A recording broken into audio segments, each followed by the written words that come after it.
1400 years ago, a humble merchant who could not read or write changed the face of Arabia. His name was Muhammad. Today, his influence has spread to every corner of the world, including the United States.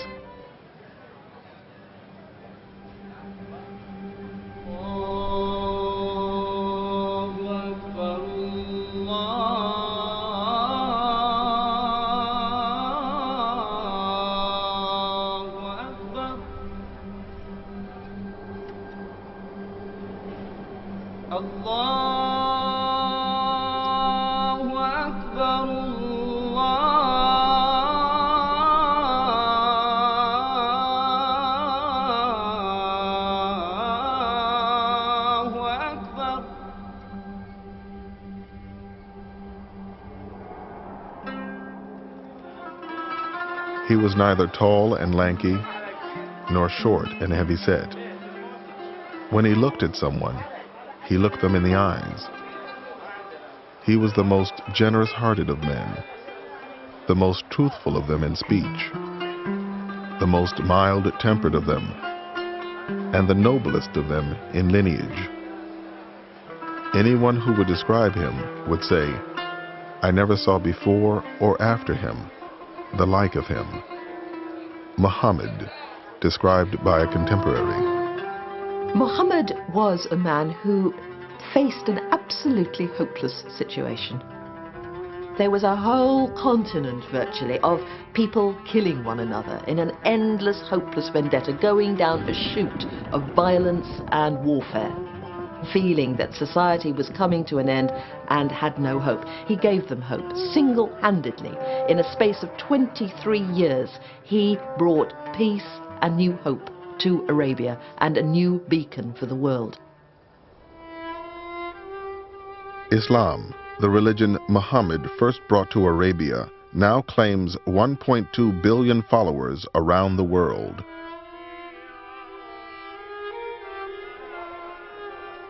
There are an estimated 7 million Muslims in America, where it is the country's fastest growing religion and the most diverse. Like America itself, the Muslims in this country come from all over the world. They have a common bond, not only in their religious faith and in their mosques, but in this story of Muhammad. They all look to it. This is the source of how to behave, of how to be a constructive citizen, of how to be a good parent, of how to be a good child, of how to seek knowledge and truth. These are values that are expressed most clearly for Muslims in the story of Muhammad.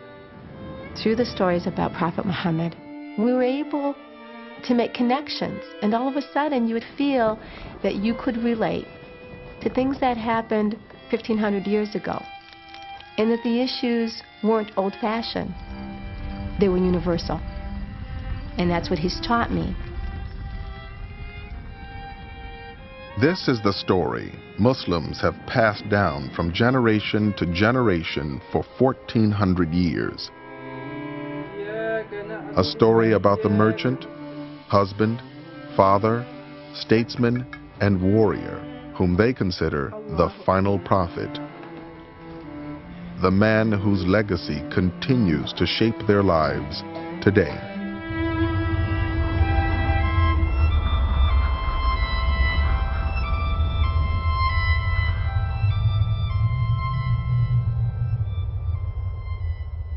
The life of Muhammad is, even in its details, probably better known than any other major religious figure before modern times. His followers made careful efforts to record memories that they had of things that he had said and things that he had done. Many of these traditions may have been made up later on, but at the core, there seems to me to be little reason to doubt that there is a picture and a portrait of a living man. According to Muslim sources, Muhammad bin Abdullah, or son of Abdullah, was born in the year 570 in the city of Mecca in what is today Saudi Arabia. A poet of the times described Mecca as a place where winter and summer were equally intolerable. The world into which Muhammad arrived was a brutal one, defined by hunger, violence, and tribal warfare. You could not exist without your tribe. An individual in this dangerous world had absolutely no chance of survival. And that meant that the tribe had become perhaps the most sacred value in Arabia. It's a society that's based on the idea of vigilantism, that if somebody attacked my clan, then I have a right to go and attack anyone from his clan. They saw justice as taking revenge. The Arabs of the 6th century had no written code of law, no common religion, and no central government. In this dangerous world, Muhammad had the good fortune to be born into Mecca's powerful tribe, the Quraysh. But his father died before he was born, and his mother died when he was only 6. His uncle, Abu Talib, was left to raise the young orphan. He surely had to have worried about his future, what will he be? And so he must have been a very introspective child. Muhammad had the habit of going out in the desert and contemplating the stars and thinking about why he was an orphan and how would life be to him in the future. Orphans were marginal people, and he felt very, very strongly identified with the poor and disadvantaged for the rest of his life. The Mecca of Muhammad's youth was both a religious and a commercial center, located at the crossroads of 2 major trading routes. Pilgrims came from all over Arabia to worship the hundreds of idols that surrounded the Kaaba, an ancient shrine in the heart of the city.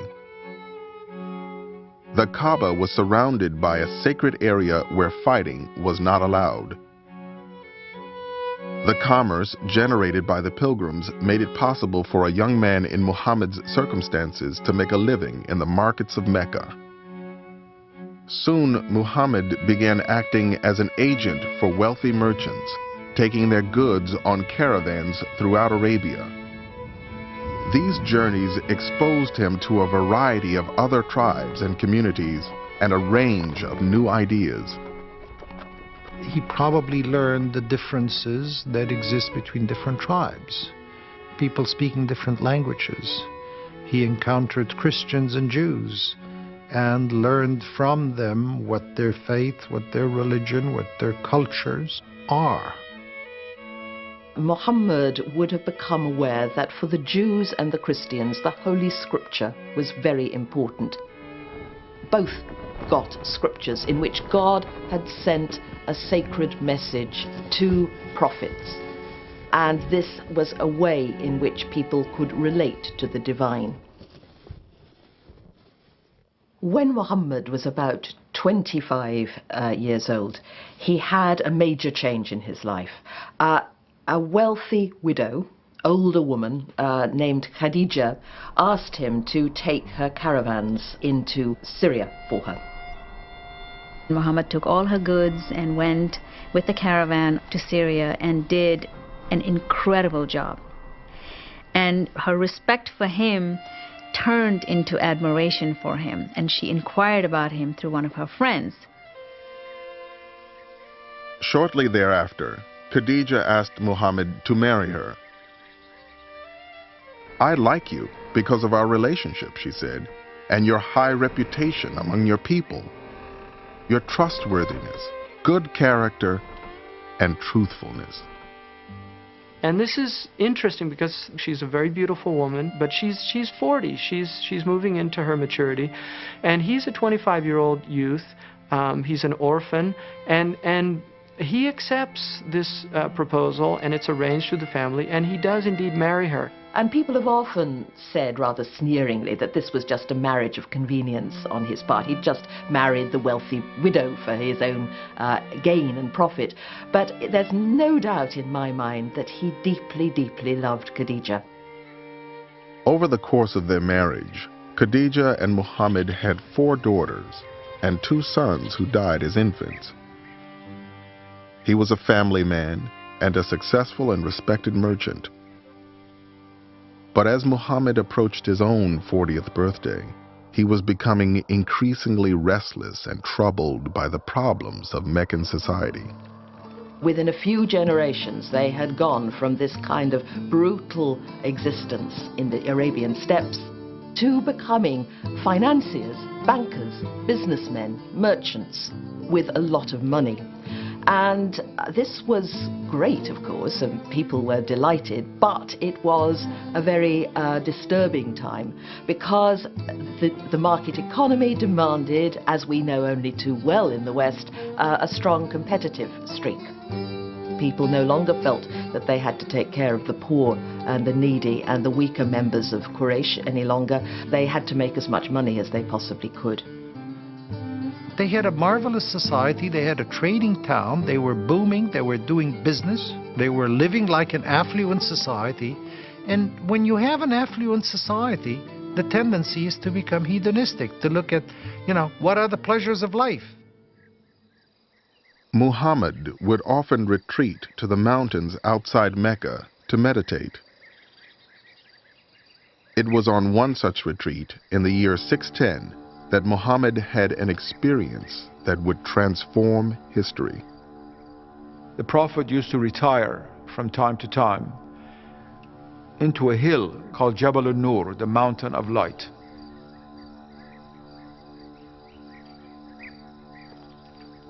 When you climb up that mountain, and many people still do it, on top of it is a cave called Al-Hira in Arabic, into which the Prophet would oftentimes retire in order to contemplate and to pray and to be still with God.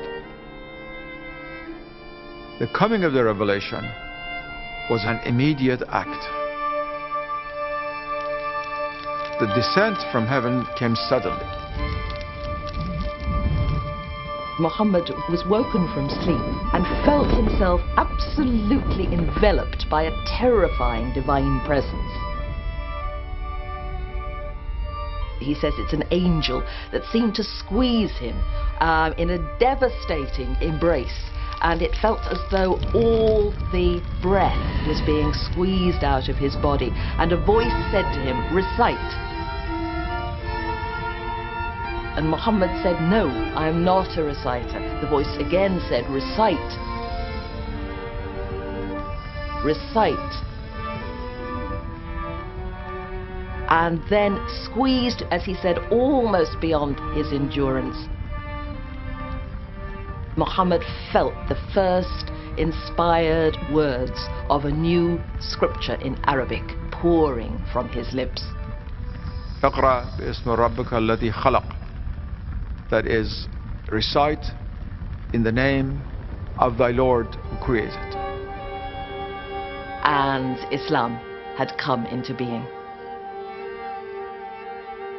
And the Prophet, of course, having received the divine word, began to tremble and tremendous fear, because there's no common ground between the human reality and the divine reality. He ran out of the cave.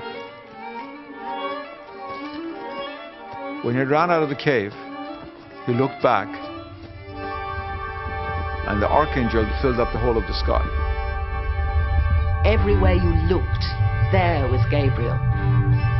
Not just a single angelic image, but a presence, a being, a power.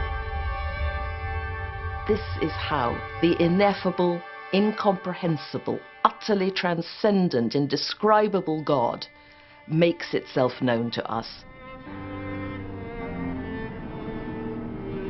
This was something that really shook him to the very core of his being. And he goes down from that mountain and he is shaking. And I think it's shock. Here's somebody who's gone looking for this transcendent reality, and this transcendent reality is now replying. Muhammad was so shaken by this experience, he feared he might be possessed. He ran home directly to Khadija. And there he flung himself into her lap, and he said, cover me, hold me, until the terror had passed. Khadija was the person who reassured him. He said, have I become a kahin, a soothsayer? And she said, no, my dear, this is not what God does. This revelation comes from God. The message Muhammad received on the Mountain of Light was simple. He was to recite the words of the one true God. But Muhammad still had doubts that his experience was genuine. Khadija thought it would be a good idea to go to consult her cousin, Waraka, who was a Christian. She's saying, we need to go to somebody that knows about these things. Because if you're told you're being given a message from God, well, there have been previous messages. So let's go ask Waraka, who knows the scripture. He knows the Torah and the gospel. And as soon as Waraka heard about this, he immediately said, Muhammad is the prophet who will bring the revelation of the one God to the Arabs.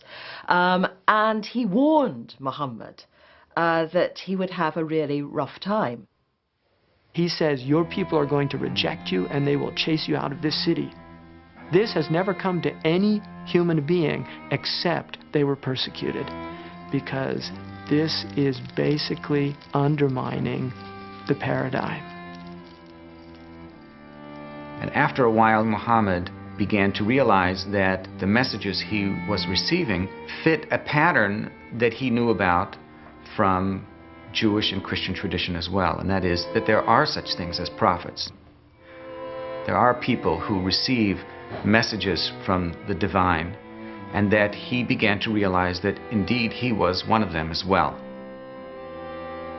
When we think of prophecy, we come from a tradition in America where we think of Charlton Heston, you know, with a great big beard, and the wind's always blowing, and he's wearing raggedy clothes, and they're ranting people, you know, they're ranting, raving.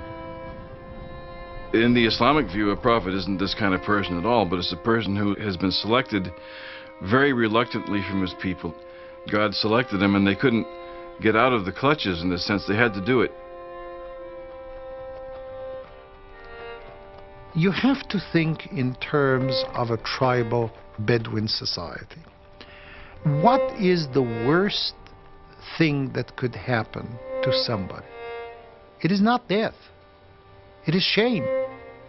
And so I'm sure that in his own mind, the idea of being shamed was probably very important. I mean, think of the double loss of face. You know, he's going to lose face, he's going to be shamed in front of his people, and he's going to be shamed in front of Allah who gave him that message. The message Muhammad had received from God revealed that his people would be held accountable in the next life for their behavior in this one. Although Muhammad was initially reluctant to tell others about his experience, a new revelation commanded him to make his message public. So he calls all of his family members together and he says, what would you say if I told you that there was this army waiting to attack us on the other side of that hill? They said, we would believe you. And he said, what would you say if I told you I'm a messenger from God? I think it's absurd. You called us together for this? And he says, will no one support me in this? And the only person is a child, Ali, who's his cousin, gets up and says, I will support you. And they think this is hilarious, that this is who's going to follow this prophet is a child. Think about it. There's a man, a middle-aged man, who doesn't know how to read or write, who has no wealth, who is an orphan. Yes, he is from a very important tribe, but he works for a woman. And he now says, I'm the prophet. God has spoken to me. This is not going to fly. The divine message that Muhammad brought to his fellow Meccans carried with it a sharp warning for their increasingly materialistic society.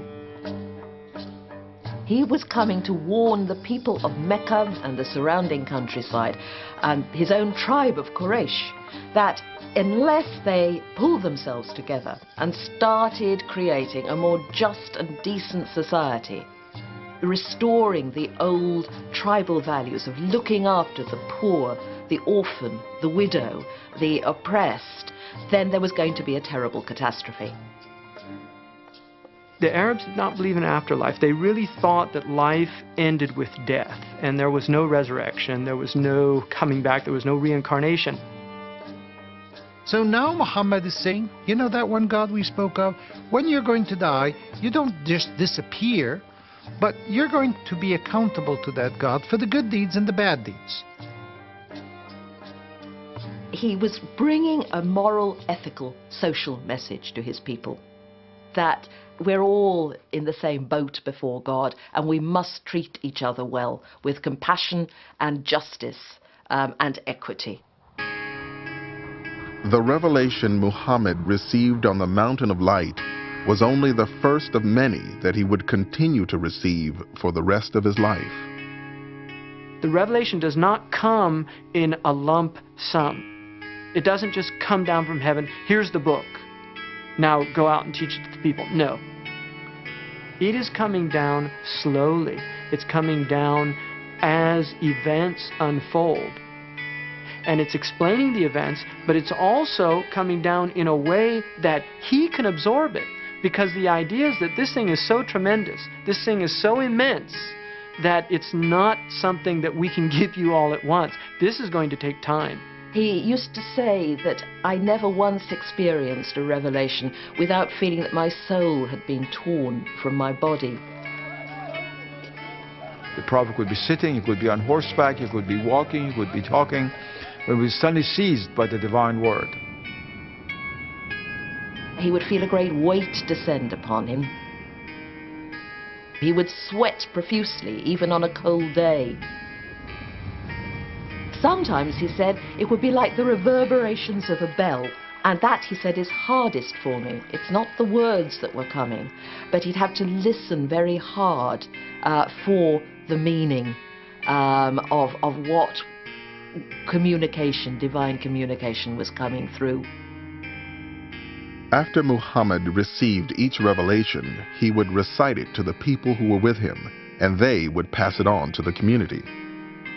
When the Prophet, who did not know how to read and write, started revealing the words of the Quran, they acquired credibility because of the very nature of the words spoken. People would look at it and say, my goodness, this cannot be the words of a man. He could not have made this up. بسم الله الرحمن الرحيم يا أيها الذين آمنوا اتقوا الله حق تقاته ولا تموتن إلا وأنتم مسلمون واعتصموا بحبل الله جميعا ولا تفرقوا واذكروا نعمة الله عليكم. The Quran is the most extraordinarily beautiful discourse. It doesn't come over in translation, but the Arabic is extraordinary. When the first Muslims heard the Quran, many of them were converted to the Prophet's message, not necessarily because of its content, but because of its beauty. That revelation was presented in a society where there were people who were professional memorizers. They could hear something recited once and they could repeat it. The recitation then by Muhammad was carefully preserved immediately in the minds of memorizers and in the minds of people who were able to write down notes. What we now call the Quran represented the complete collection of those words that Muhammad recited when he said, "This is the revelation of God." All we have of the Prophet And all we have of the Word of God is actually words. We don't have any pictures. We don't have any statues. All we have left is words. We can take those words, and through the art of calligraphy, we can make them more vivid, more accessible. For Muhammad Zakaria, words are the basis of an art form. To prevent idolatry, Muhammad discouraged the creation of any images of himself or other prophets. Calligraphy eventually became Islam's highest art form. Among the sacred texts that Zakaria writes is the Hilya, a portrait of the Prophet in words. Transmitted from Ali, who, when asked to describe the Prophet, would say, "His face was not narrow, nor was it fully round, but there was a little bit of roundness to it. When he looked at someone, he looked at them with his face turned perfectly towards them. Whoever saw him unexpectedly was in awe of him, and whoever associated with him familiarly loved him. Anyone who would describe him would say, 'I never saw before him or after him the like of him. Peace be upon him.'" That's the most famous of the Hilyas. It gives you a description of the qualities of a person so that you can almost see them in your eyes, in your mind's eye. I like to think it's like having a little memento of the Prophet near you so that you can look at it and think of it now and then. And, of course, he's not with us, but the Hilya brings him his presence a little closer. Muhammad was always very insistent that he was not a divine figure, and he always warned his followers not to do with him what the Christians had done to Jesus and put him on a pedestal and say that he was God or divine. He was not. He was an ordinary human being, and the Muslims have taken that seriously. But what they do say is that Muhammad is the perfect man. That if you look at Muhammad, you can see how a perfect act of surrender to the divine can be made.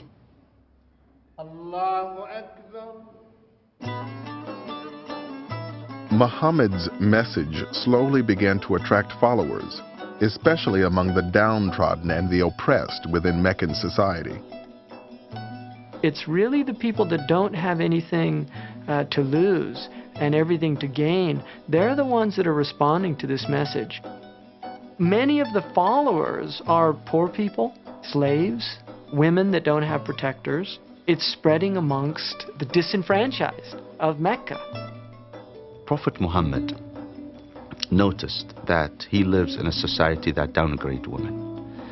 They were viewed as second-hand citizens, an object or personal belongings that belong to the man. And that disturbed the Prophet. Early in his prophetic career, Muhammad condemned female infanticide. Later revelations would give women legal rights in marriage, allow them to divorce, and protect their inheritance rights. Of course, it's absurd and anachronistic to expect Muhammad to be a feminist in the 21st century sense. But nevertheless, what he did for women in the context of his time was amazing. Although most women were second-class citizens in pre-Islamic Arabia, Muhammad's own wife, Khadija, was wealthy and powerful. There's been this idea that women prior to Islam were chattel, that they had no rights. And I think that for many, many levels of the women, that is true. But for a certain level of woman, which Khadija would have been amongst, that is not true. Khadija is an inspiration because in spite of the male-dominated society that she lived in, she was a working woman. And so there are some parallels for modern women to learn from her example. In Mecca, opposition to Muhammad was growing. His message of monotheism and his campaign against idolatry threatened the lucrative trade that fueled the Meccan economy. The business of Mecca is to draw pilgrims to Mecca. They want to make money. And the way they draw pilgrims to Mecca is people come visit their gods. Well, here's somebody who's saying, these gods, they're not real. They're stones. They're rocks. You're wasting your time. Now, that message has economic implications to the Quraysh. They're worried. This man is going to undermine our business. In the tribal system, Muhammad was protected by his uncle, Abu Talib. So the Meccans went to Abu Talib and asked him to turn Muhammad over to them. Abu Talib was in a difficult position. He was not a Muslim. But it went against the grain for him to simply hand over his beloved nephew to these people who would kill him with impunity. So he took Muhammad to one side and said, look, don't do this. Don't do this to us. Can't you just keep quiet? And at that point, the Prophet says, if they put the sun in my right hand and the moon in my left hand, I will not stop preaching what I am preaching until this message is conveyed or I die conveying it. And this is what he tells his uncle. And at that point, he begins to weep. And his uncle looks at him and realizes the depth of the conviction of this man. And he says, say whatever you want. You have my protection. The first Muslims faced a torrent of ridicule and abuse when they practiced Islam in public. Attacked by crowds throwing stones, they retreated to the surrounding mountains to pray in secret. Many pagan families split apart when their children converted to Islam. Finally, the leaders of Muhammad's tribe, the Quraysh, decided that harassment alone would not be enough to stop him. The Quraysh, they see it as, our honor is being threatened, we need to deal with this. This is the point where they begin to really increase their persecution. They start sanctions on the house of Bani Hashim, which is the sub-clan of the Prophet Muhammad. They begin sanctions, they begin to prevent them from trading, from transacting. And that meant that basically they were being starved out. They couldn't buy food, they couldn't do business. Abu Talib was ruined by this. The Hashim lived in one street, and Muhammad and Khadija and the children moved into this street. And this became a little Muslim ghetto. And this leads to real hardship. There's a period of time where, according to the tradition, they're actually eating from the leaves of trees. Famine destroyed the fortunes of Muhammad's protector Abu Talib and his follower Abu Bakr. The survival of both the clan and Islam were in jeopardy. But for Muhammad, the damage hit even closer to home. Khadija, Muhammad's beloved wife, perhaps weakened by the privations, actually died. And that was just a crippling blow for him. Left him feeling alone and vulnerable and weak. He would miss her all his life, I think. Then the catastrophe happened that Abu Talib died, perhaps himself weakened by the deprivation in food. Now, without Abu Talib, Muhammad was fair game for assassination. And there's a terrible moment where he utters this heartbreaking prayer, saying, "Oh my God, I have no other protector but you, Allah." And how was he going to move forward? He'd done what Allah had told him to do. He'd proclaimed this message, and all he seemed to have done was stir up hostility and hatred, and split his tribe down the middle. This wasn't improving matters. He must have felt in almost a sort of a dark night of the soul. He is at the low point of his mission. He's been almost 13 years now in Mecca, and the results are not impressive. But at this point, at this low ebb, he is now being prepared for the most extraordinary mystical experience of his prophetic life, and that is what is known as the night ascension.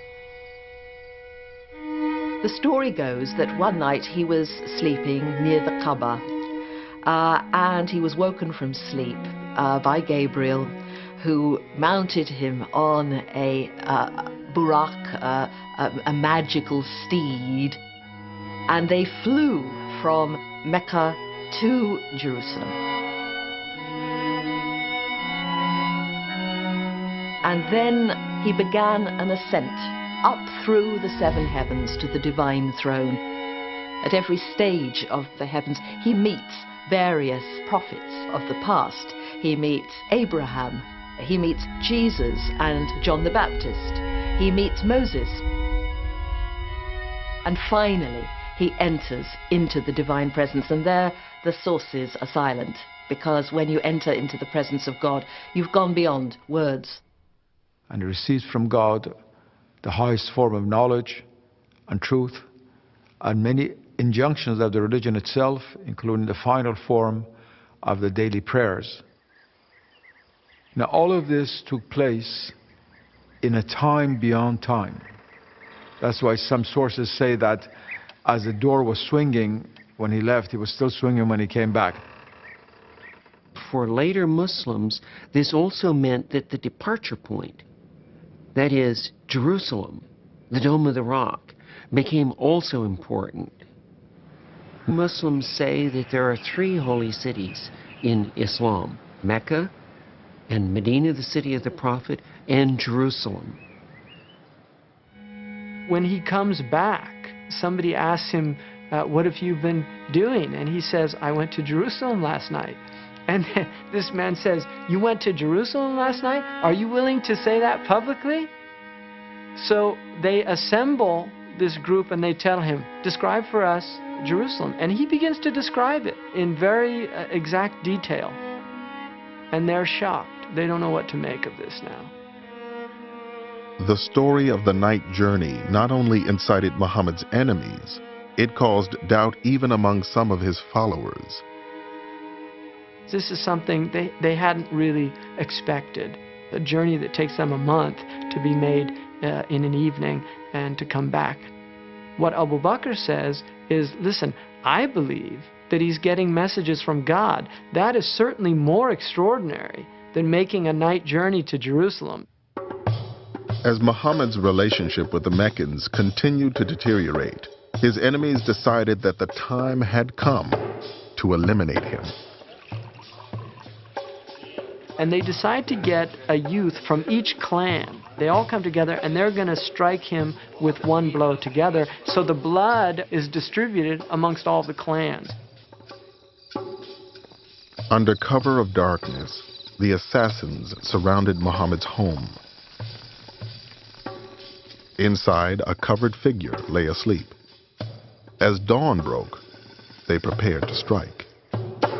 But Muhammad had been forewarned about the plot. He asked his cousin Ali, whom he knew the Quraysh would not harm, to take his place. By the time the assassins burst into his home, Muhammad and his companion Abu Bakr had escaped into the desert. With the Meccans in hot pursuit, they set out on a circuitous route to the oasis settlement of Yathrib, 250 miles to the north. For several months, Muhammad had been sending his followers there for refuge. Now, he was about to join them. Yathrib was quite different from Mecca. It was an agricultural settlement. People grew dates and they had farms, and there were a number of clans and tribes living together in the settlement. The settlement was engulfed in tribal warfare of the worst kind. It was an example of where the whole system in Arabia was beginning to break down. One killing led to another, and nobody could seem to find a solution. Nobody, that is, until the clans of Yathrib heard about the trustworthy Muhammad, hoping he could unify its warring factions, which included two major pagan tribes and their Jewish allies. A delegation from Yathrib had taken the dramatic step of inviting Muhammad to move to their settlement. The deal is that he will serve as their binding arbitrator. That is, both sides to the conflict have agreed already that they will accept the arbitration of Muhammad, whatever it would be. The people of Yathrib vowed that they would take the Muslims on board as honorary tribesmen. They would be their protectors. Anyone who hurt the Muslims, they would retaliate, and the Muslims agreed to do the same. This move from your tribe to join up with people who were of no kin to you at all was absolutely unheard of. Muhammad was really going off into the wilderness here. He was breaking every tie, doing something utterly shocking and novel. When Prophet Muhammad was leaving, he stood up on a hill, and he was looking on Mecca, and his tears were coming down of his eyes, and he talked to Mecca and he said, God knows that I love you, Mecca, so much, but it is your people who are chasing me out. In Yathrib, Muhammad's followers anxiously awaited the Prophet's arrival. Had the man they hoped would save them been able to save himself? Had the Meccans captured or even killed him? When Muhammad finally reached the outskirts of the city, his relieved followers rushed to greet him with a song Muslims around the world still sing 1,400 years later.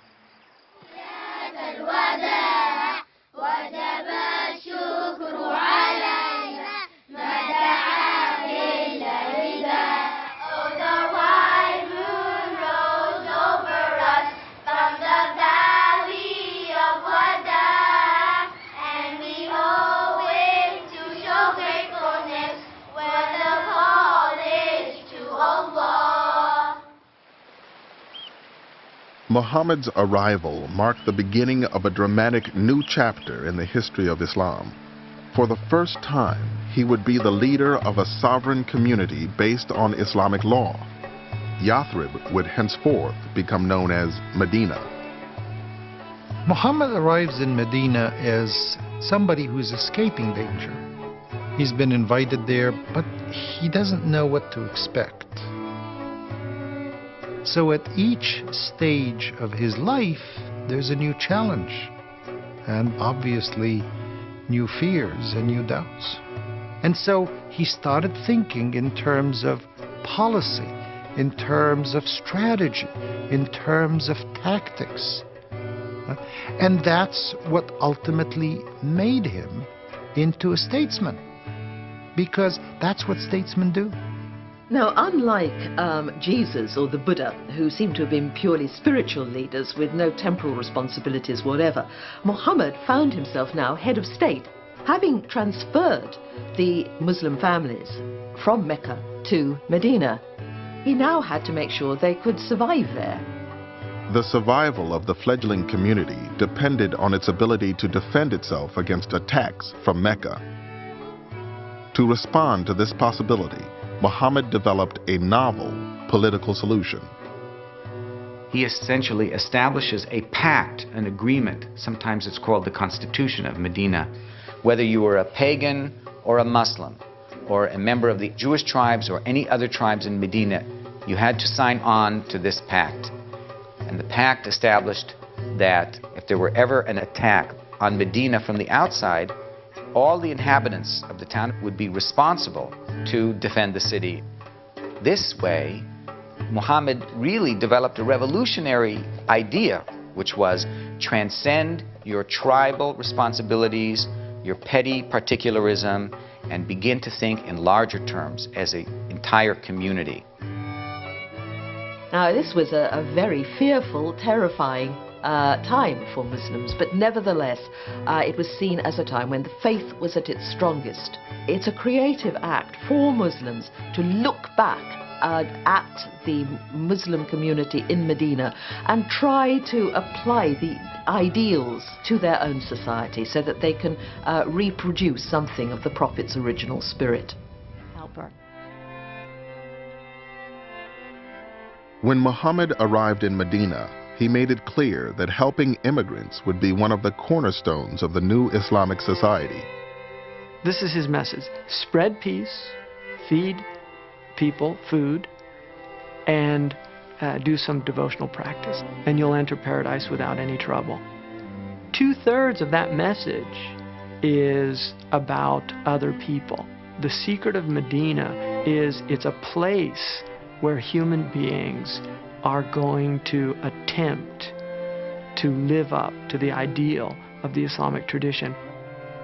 Part of the arrangement was that the people of Medina agreed that they would provide housing and support for the immigrants as they came in. And very often they were even paired, so that certain people had direct responsibility for specific people from Mecca. And that did not take place in 24 hours. It came step by step, and within a few months, you now had two groups. The helpers, so-called Al-Ansar, that is those Medinan Arabs who had become Muslims, and the Meccans who had become Muslims before them. And in this way, for the first time, you created the Islamic Ummah, that is, the Islamic people, that bond which transcends all other bonds. He said to these people, these are now your neighbors, these are your brothers and sisters. He establishes that sense of humanity, that ummah. We are all connected to one another. We are all responsible for one another. It was at the mosque that Muhammad discussed a sweeping change in policy with his followers. After years of exercising restraint in the face of persecution by the Meccans, Muhammad received a clear new revelation that marked a dramatic departure from the past. It gave the Muslims limited permission to take up arms in self-defense. The statesman was about to become a general. For 13 years, there's been no sanction to fight. Then a revelation comes that says, those who have been removed unjustly from their homes and have been fought because of their religious beliefs are sanctioned to fight, to defend themselves. Killing is always abhorrent. The Quran makes it very clear about that. And the Quran says that it's always wrong to start a war, to be an aggressor. But persecution is worse than killing. When people have been driven from their homes or deprived of their basic human rights, or when an evil ideology comes into the world, sometimes, regrettably, it may be necessary to fight, and sometimes lives will be lost. Muhammad's first large military engagement occurred near the town of Badr, when 313 Muslims set out to surprise a caravan from Muhammad's own tribe, the Quraysh. In a sense, the Battle of Badr, which became such a landmark in Muslim history, was a sort of mistake. The Muslims had planned a conventional raid, but the Meccans, when they heard that this band of renegades was attacking their great caravan, were so enraged they sent out the whole army against them. And the Muslims were convinced that they were going to die. He never wanted to fight the Meccans. I mean, the Meccans are his people, his friends, his family. He wants to co-opt them. He wants to make them the key, if you will, to the new Islamic Ummah that he's trying to form.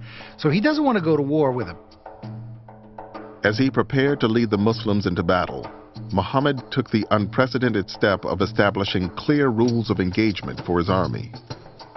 He makes it very clear to his soldiers that if they have the right to use force against the Qurayshis, that does not mean that they will do the same thing that has been done in pre-Islamic wars, in which women and children could be killed, in which no prisoners could be taken, no quarter given.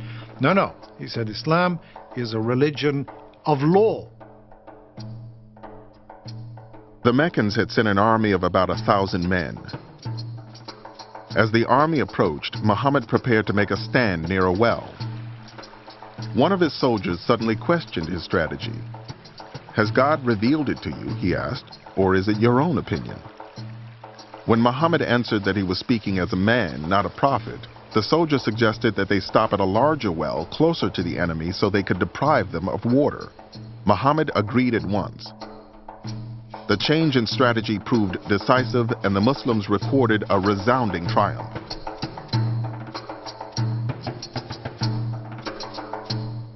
It was a victory that stunned the Muslims. It seemed like a complete reversal, like a miracle, almost a sort of revelation of God in history. A furqan, they called it, something that separated the just from the unjust. After the battle, Muhammad received a revelation claiming the victory for God. The Muslims felt that angels had been fighting alongside them. The victory reaffirmed their belief that God was on their side and raised Muhammad's status higher still. But his followers also knew that the Meccans would seek violent retribution. A year later, an army of 3,000 Meccans returned to face 1,000 Muslims in the Battle of Uhud. The resulting rout left the future of Islam in mortal peril. It was a horrible battle, and the corpses of the Muslims were mutilated by the Meccans, and the Meccan women, as was their wont, came out onto the battlefield and danced around the corpses. Many of Muhammad's soldiers lost their lives in the battle, including a rabbi who had honored the Medina Pact by fighting alongside Muhammad. The families of the fallen Muslims were now without protectors. Then, Muhammad received a new revelation, allowing Muslim men to safeguard these women and children by taking as many as 4 wives, but only if they could treat them equally. That in itself, in the context of Arabia, was a bit of a restriction because a man could have unlimited number of wives. The context of the permission to polygamy is to say who is going to look after these women. And it was an act of faith, not an act of lust, that inspired men to take more wives. So it would be wrong to think of the Prophet as basking decadently in a garden of sensual delights with his harem. His harem was very much a matter of state, and sometimes his wives were rather a mixed blessing. Although Muhammad was monogamous during Khadija's life, after her death, he eventually married a number of women, including one of the Uhud widows, Salama. The reason for his marriages were really political alliances. It was a tribal society, and for Muhammad to marry into another tribe and to take a wife just meant that there was a bond being created with this tribe. Among Muhammad's wives were the daughters of his 2 closest allies, Abu Bakr and Omar. Abu Bakr's daughter, Aisha, would become one of the most influential women in his life. Aisha was very lively. She was brilliant. She was somebody that questioned the Prophet. She was not somebody in any way that took everything. She questioned him. She said, "What does that mean? Why did you do this? Why did you do that?" She was somebody that really had an incredibly active mind. She memorized vast amounts of prophetic traditions, and she's considered to be actually the transmitter of a large number of traditions from the Prophet Muhammad. In the year that followed the Battle of Uhud, the Meccans girded themselves for a final assault that they hoped would finish off the Muslims once and for all. They assembled one of the largest armies ever seen in Arabia and marched on Medina. But Muhammad hit upon a daring defense. Muhammad has dug a trench around the whole of the settlement. And you have an almost comic scene with the Meccan cavalry galloping up to this trench and pulling back in horror and saying, "What is this?" They've never seen anything so unsporting in their lives. This is something, they say, the Arabs don't do. It sounds comical, but surrounded by the powerful Meccan army, the Muslims were expecting all to be killed, to a man, to a woman. Stopped by the trench around Medina, the Meccans laid siege to the city and to the hundreds of Muslim families trapped inside. According to Muslim sources, in their determination to defeat Muhammad, the Meccans had recruited as allies many Bedouin tribes, as well as the largest Jewish tribe within Medina, the Bani Qurayza. For the Muslims, this defection was the final blow in a relationship that had been strained from the beginning. When Muhammad came to town, the organized Jewish community did not accept his prophecy. There were, according to the Islamic sources, some individual Jews that did accept him. But for the most part, the community as a whole did not. If the Jews would accept his prophethood, then he has tremendous and complete confirmation of his prophethood. But the Jews were so well respected that when they rejected his prophethood, and they did it actively, they became a very serious political threat to his very existence in Medina. Despite the aid of the Bani Qurayza, the Meccan siege could not break through the Muslim defenses. When the weather turned bad, the Bedouin tribes began deserting the field of battle. The Meccans themselves lost heart and departed, abandoning their Jewish allies to be tried by the Muslims for the crime of treason. Islamic sources believe that the Jews did indeed aid the enemy in trying to defeat Muhammad.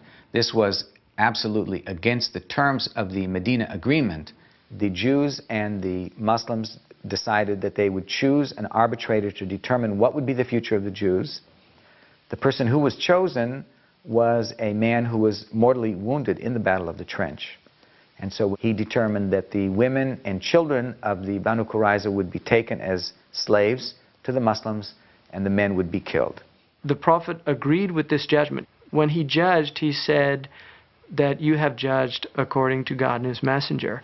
And then approximately 700 men were killed. They were executed. So this definitely occurred. All that can be said is that this cannot be seen as anti-Semitism per se. Muhammad had nothing against the Jewish people per se or the Jewish religion. The Quran continues to tell Muslims to honor the people of the book and to honor their religion as authentic. And the Jewish tribes who had not rebelled, who had not given help to the Meccans, continued to live in Medina completely unmolested. Muhammad was not trying to exterminate Jews. He was trying to get rid of very dangerous internal enemies. It's unfortunate that many historians, and particularly in contemporary times, both on the Jewish and on the Muslim side, have transformed this. On the Jewish side, they have used that as a way of saying, well, you see, Muslims hate the Jews and they kill them. And on the Muslim side, it says, well, you see, the Jews are full of treachery and can't be trusted. Both are wrong. When the other tribes of the peninsula saw the impotence of Mecca with all its power and might against this little community, they began to switch allegiance and see that Muhammad was the coming man. Now, once that happened, once the tide had been turned after the Battle of the Trench, and the Muslims were no longer subject to the fear of extermination, Muhammad stopped the fighting. The Prophet Muhammad received a few people, militants, who just arrived from one of the battles that they came back from, and they felt so important. We finished this job fighting with the enemies of Islam. And the Prophet smiled and he said, let me tell you something. You finished the minor jihad, and now you have the bigger jihad ahead of you. And they were stunned. They thought that they just finished the biggest achievement in their life by being willing to sacrifice their own life. Then the Prophet explained that the biggest jihad is the struggle against your own desires and limitations. Jihad does not mean holy war, primarily. The word means effort, striving, and it's always a hard struggle to put the word of God into practice. Suicide bombing, things of that kind, they have no place in Islam. They must never have a place in Islam. Never. Never. Islam is really a soft thing. It's not a hard thing. And so we have to approach it with softness. And be soft to each other. Yassiru wa la tu'assiru, the Prophet said. Make it easy and not difficult. So we should put away all those angry words, the harsh and strident rhetoric that we've been dealing with for all these years, that we've suffered through this sweet religion with this beastly stuff. And come out into the light and be bright. Be bright in America. And look in the mirror. That's what we have to do. Assalamu alaikum.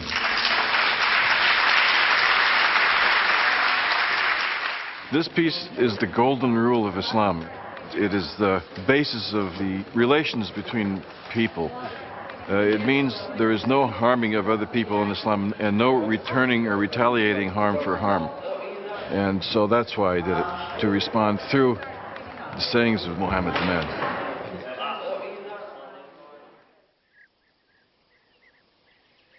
By the year 628, the battles that had occupied the Muslims for the preceding 4 years had come to an end. Once the Muslims were no longer fearing the threat of total extermination, Muhammad knew that the time for fighting had stopped, and it was now time to make an extraordinary initiative, a peaceful, non-violent initiative. He astonished the whole Muslim community and the whole community of Yathrib by announcing that he was going to go on the Hajj pilgrimage. Dangerous as it was and enormously risky as it was, about 1,000 Muslims volunteered to go with Muhammad. All the rites were fulfilled to the letter. The camels all decked in their special sacrificial garments, the men all in their white garb. The Muslims set out on the perilous trip to Mecca, crossing the vast desert without any arms to defend themselves. When they reached Hudaybiyah, just outside the sacred area around Mecca where violence was forbidden, Muhammad surprised his followers by ordering them not to enter, but to sit and wait.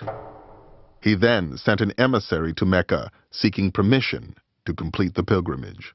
Muhammad knew, of course, that he was putting the people of Mecca into a really impossible position, because if they forbade Arabs to enter the city and perform the rites at the Kaaba, they would be abusing their position as guardians of the holy places. The Meccans themselves did not know what to do. When the emissary did not return quickly, the Muslims feared the worst. But Muhammad's gambit paid off. The Meccans offered to negotiate a treaty. With tensions running high, Muhammad began dictating its first line by stating his own name. Ali was taking down the notes with the Meccan negotiator at his side, and when Muhammad began saying, "The Prophet of God," the Meccan said, "I don't believe you're the Prophet of God.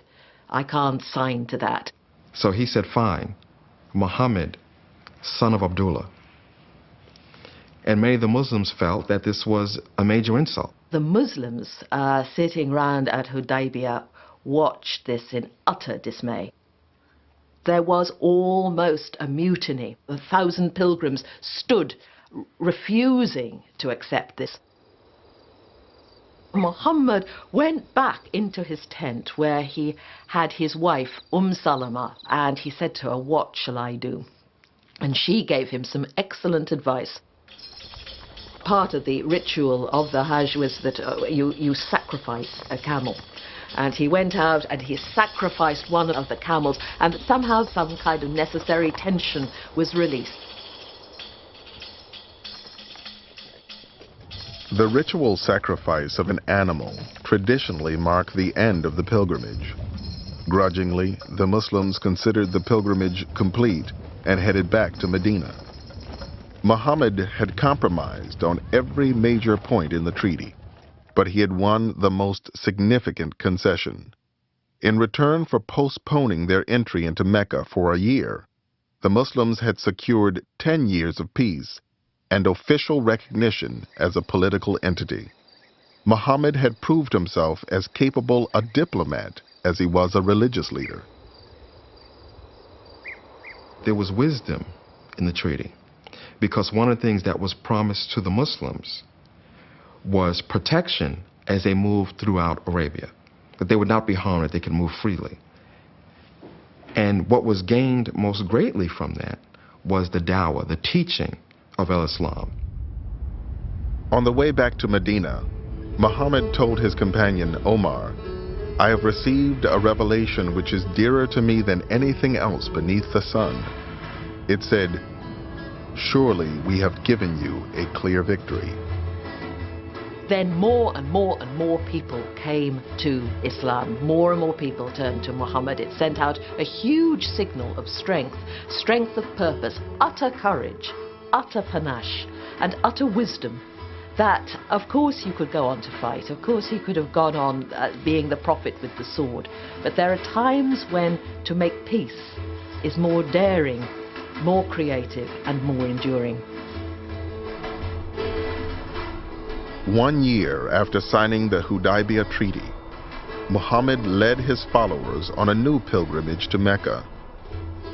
After years of rejection, persecution, and humiliation, this was truly a moment of triumph. The first pilgrimage of the Muslims after Hudaybiyah must have been an extraordinary event for everybody, because the Meccans couldn't bear it.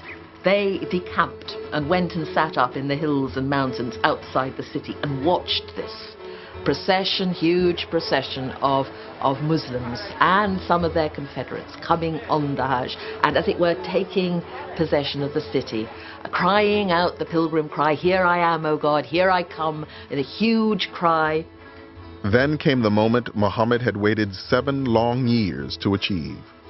Muhammad sends Bilal, an African ex-slave, this lowest of the low in the eyes of the Meccans, up onto the sacred shrine of the Kaaba, what the Meccans regard as their shrine, to deliver the call to prayer.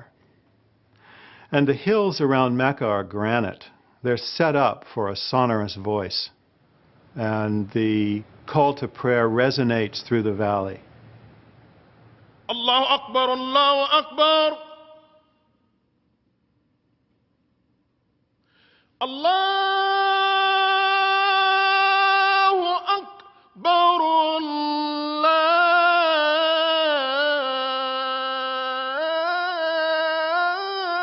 Akbar.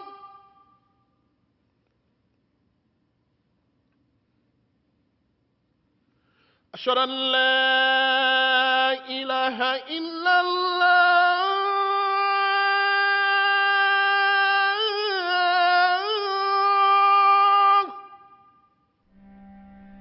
أشهد أن لا إله إلا الله. Bilal was proclaiming for all to hear, there is one God, and Muhammad is his prophet. It must have been an appalling moment for the Meccans, but an extraordinary moment of exhilaration for the Muslims, performing all the rites punctiliously and then taking no advantage of this, going back peacefully home. But the peace between the Muslims and the people of Mecca would not last. By the end of the year, the Meccans had broken the Treaty of Hudaybiyah by attacking a clan allied with Muhammad. In response, 10 days into the holy month of Ramadan, Muhammad and a Muslim army of 10,000 men set out to take Mecca by force. The Prophet felt he was strong enough to be able to conquer Mecca.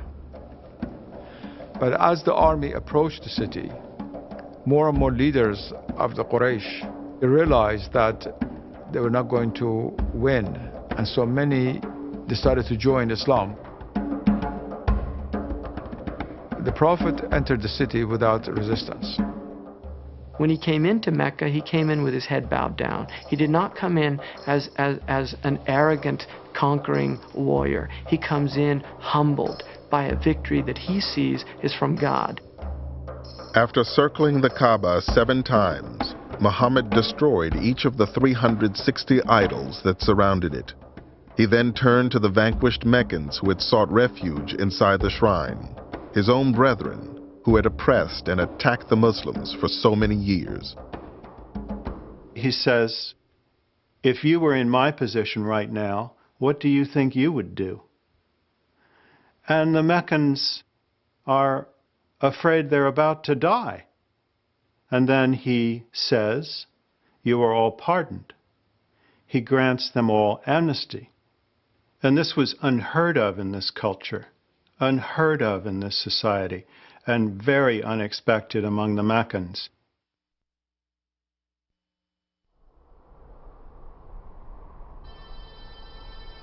The religion that had begun in ridicule and persecution was now thriving throughout the Arabian Peninsula.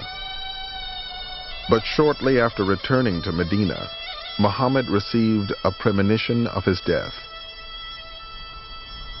He told his daughter, Fatima, that every year during Ramadan, the angel Gabriel recited the Quran to him and asked him to repeat it.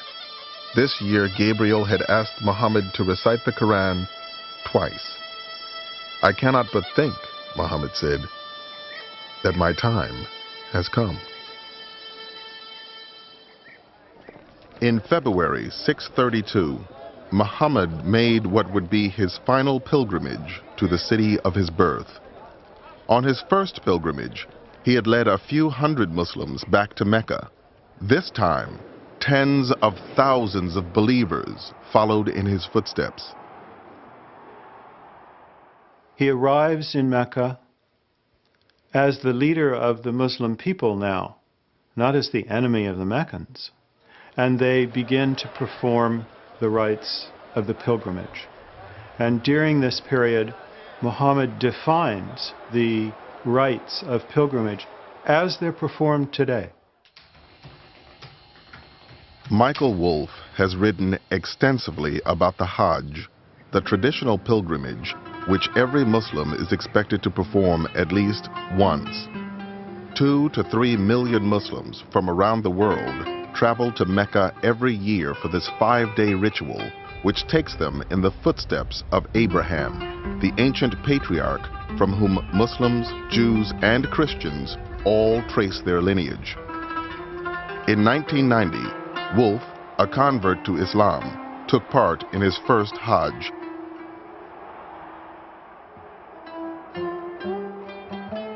The Hajj was one of the most attractive elements in Islam to me as a non-Muslim and then as a Muslim. When I finally became a Muslim after 20 or more years of thinking it over, the first thing I wanted to do was make the Hajj.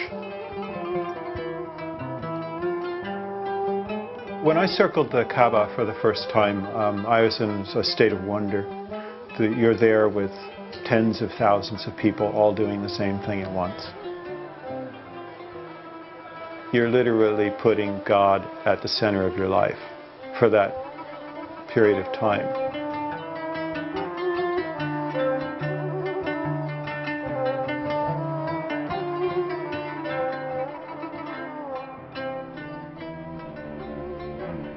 At the culmination of the Hajj, on the plain of Arafat, on a small hill called the Mount of Mercy, Muhammad gave his final sermon.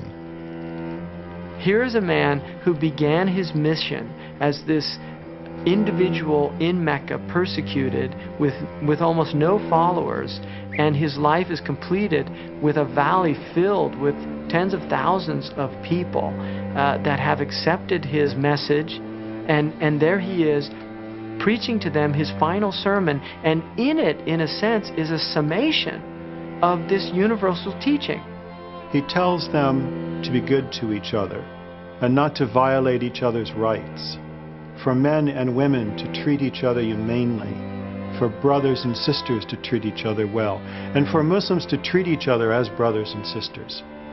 And perhaps most importantly, he calls an end to revenge, to blood killing, to the vendetta, which has bled this culture terribly since he was born.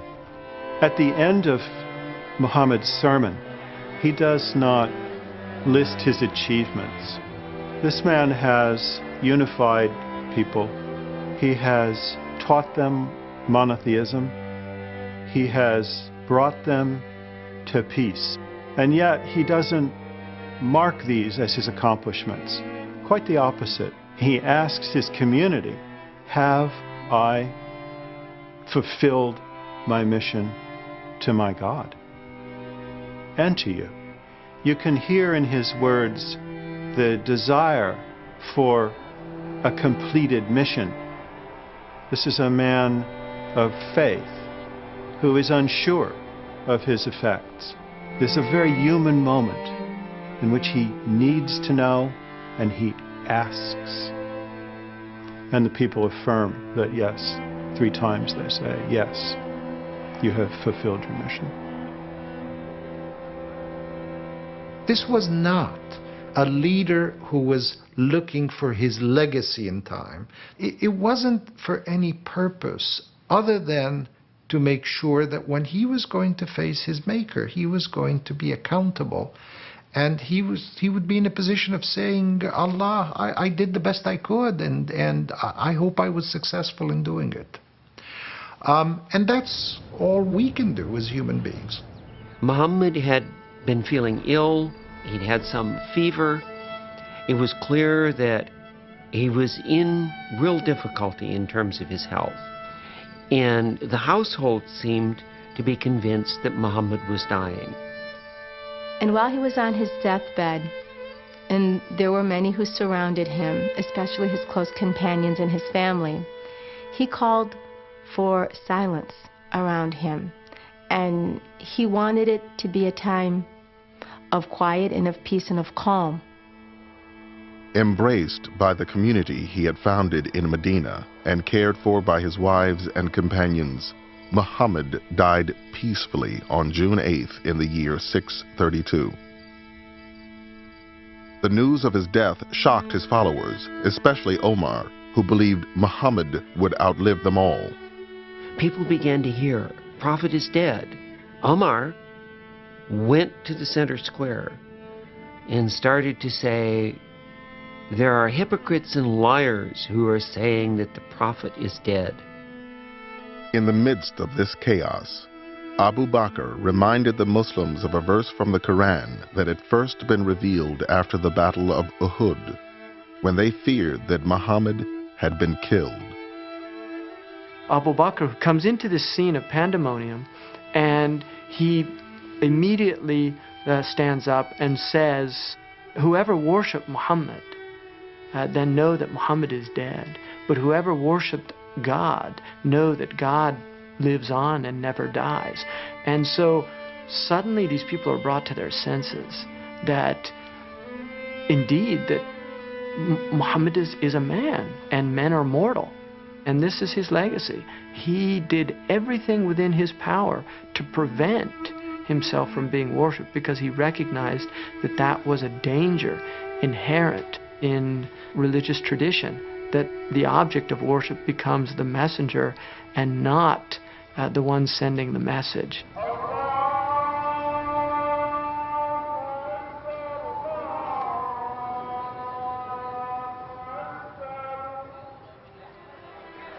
Prophet Muhammad was a man, he's flesh and blood, who brought one of the most eloquent revelations to mankind.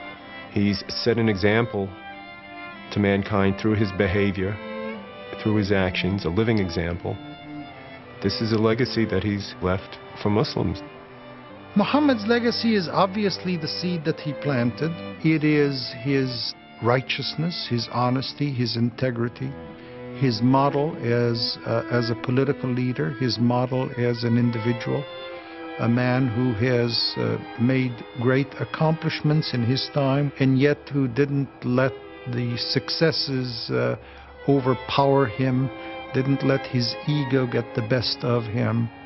He remains, I think, more than anything else, a great role model.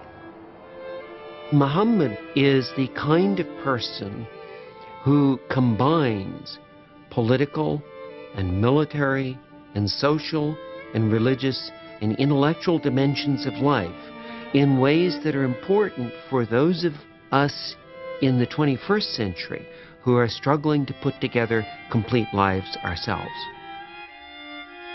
If I were to have met Prophet Muhammad on the street, I feel like I would know him, and as though he would know all of us. The beauty of it is we live our lives through his examples, but he's not God. Our reverence is to God. and our reference is to him. So how I walk and how I speak and how I carry myself and how I treat my husband and how I treat my mother and my father and how I behave as a sister and a daughter and a nurse and a friend and a neighbor, that's all Prophet Muhammad in action.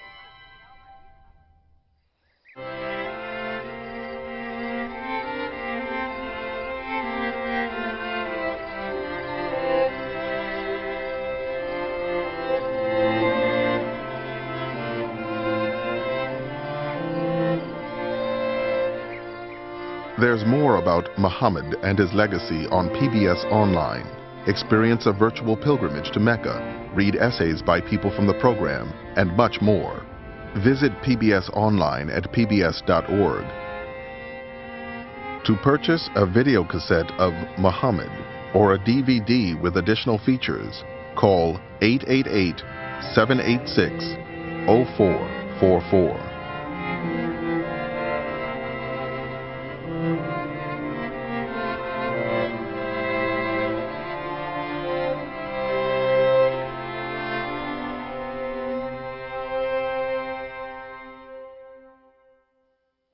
Major funding for Muhammad, Legacy of a Prophet, has been provided by the Corporation for Public Broadcasting and by the David and Lucille Packard Foundation, Arabian Bulk Trade, Sabadia Family Foundation, the El Hibri Foundation, the Irfan Katwari Foundation, and Mir Imran. Additional funding has been provided by many other organizations and individuals.